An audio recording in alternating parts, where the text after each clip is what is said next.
Jeff crawled silently through the bedroom window that belonged to his latest victim, and gradually crept over the foot of his bed. His last encounter hadn't gone so well. The kid's father had intervened, and Jeff had lost one of his favorite knives when he threw it at the old man, whom had startled Jeff when he brandished his shotgun at him, so it was really his fault. The knife had missed its intended target and embedded itself in the crotch of a David Bowie poster that hung on the boy's bedroom wall. Just one of life's little ironies, Jeff thought, chuckling to himself. Luckily, he had remembered to bring a spare with him that night, and hiding behind a bush, he applied his hourly eye drops, which were the only way for him to keep his eyes moist, since he decided one night that he would remove his eyelids with a carving knife. It seemed like a good idea at the time. He applied a few extra drops this time, as the last struggle, followed by a long, hard run that took about an hour or so to flee the scene, had dried up his eyes significantly, to the point where he almost went blind. "I'll get them later," he muttered to himself shortly after the escape. After all, his father had always told him to finish what he had started. Then again, good old Dad got carved up into coleslaw, so how smart could he really have been?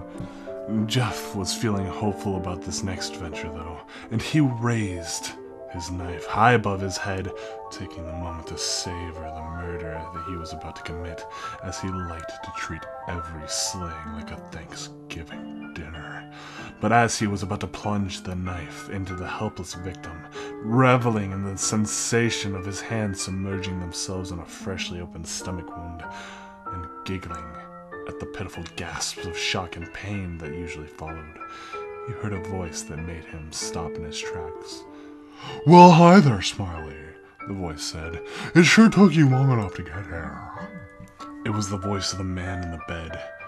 They spoke in a soft but level tone, without a hint of fear. "Go to sleep," Jeff demanded in his own grainy, intimidating voice. That voice that stuck helpless terror into the hearts of victims all over town. But this man just chuckled casually. "I'm afraid you are in no position to give orders, son," he said, reveling in a very subtle southern drawl that Jeff had not noticed a moment ago. Jeff remained frozen. Now he wanted more than anything to kill this man and get it over with. But he couldn't move. For the first time since acquiring his deformity and finding employment as the local homicidal maniac, Jeff had felt the icy grip of fear clutch at his spine. I said go to sleep," he bellowed. His voice was shaky, as was his entire body. He was shaking so violently that he couldn't hold on to the knife, and it dropped from his hand. Suddenly, the man sat up.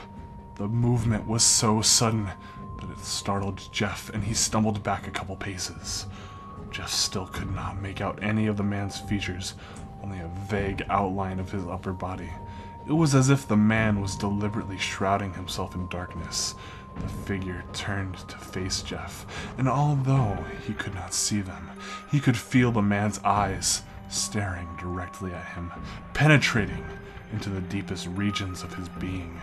"You may not know who I am, but I've been waiting for you for quite a while now," the figure said. "You see, I've known about your reign of terror for quite a while now, and I intend to put a stop to it tonight. But before you die, perhaps I should take a moment to introduce myself to you. My name is..." A cold shiver ran through Jeff's entire body upon hearing the name of the man, a name consisting of what Jeff immediately recognized as the last two words he would ever hear. "John Cena!"